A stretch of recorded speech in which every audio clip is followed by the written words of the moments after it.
So for the purpose of this video, which is recording a new score, I have opened up the main screen. So this currently shows all the patients in the department, and it shows everybody that's due a set of OBS because they're all highlighted in red. And you can see this by looking at the vitals column at the very top. So we'll just click into the top one here. And it should bring up then that they're overdue their vital signs by 11 hours 15 minutes. So to do a set of vitals, you just click under this vitals tab and move over into this page here. Time taken, which is today's date and time. Now you can change this time. Say if you've done them 15-20 minutes ago, you can put in whatever time that you actually done them at. And then it's just a matter of filling them in.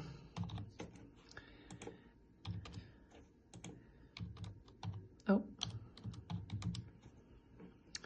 Patient is alert, and then obviously if they're not alert, then you just put in whatever one is appropriate, their oxygen level, and if they're in room air, supplement O2, or if they're ventilated. So supplement O2 will open up another tab for you, and you have your nasal cannula, just whatever oxygen really that they're on, and then you can click whatever one that they're on. You can also put in the flow rate of the litres per minute that they're on if you know it, which is very helpful. So we'll just go with room air on this one.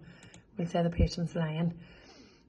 For the timer to restart, so that it's not in red and not highlighted anymore, you need to click restart vitals timer. If you don't click that, then the timer won't be restarted and it'll look like the patient is still overdue their OBS even though they've had them done. And depending really on their new score, you'll give them a timer, so 15 minutes, 30 minutes, an hour or 2 hours. So we'll go 2, and update vital signs alert interval, which will be 2 hours as well. So it'll come up on the screen as well whenever the patient is due their OBS. You can do a pain assessment as well, no pain, and a nausea assessment too. This frequency then is just a protocol to determine when the patient is next to you. So you've clicked 2 hours up there, so you're going to click 2 hours here.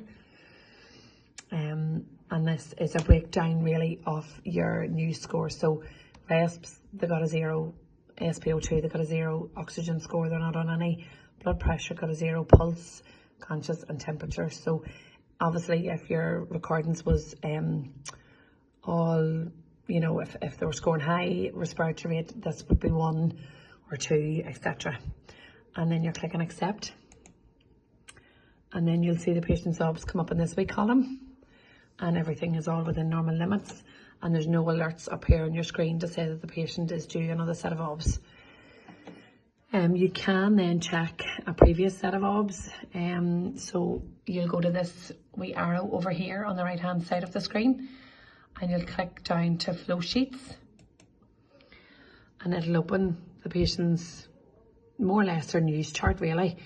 So you'll see that they've had a set of OBS done there at 7:56, 7:59 they were started but none actually done, and then again there at 19:15, which was the set that we had done. If you wanted to add another column in here, say that you wanted to do them before the 2 hours, you can click insert column, which is up here. So if you click insert column, you can put in a time, so I can put in 19:35 and accept, and it'll come up there. And then you can just type them in. It's more like a wee drop down. That's a comment box. This here is just a wee calculator for you. You can put in RESPs for 20 and then click over here and that'll save. Oxygen level is 98. Now you don't have to use the calculator, you can also just type it in.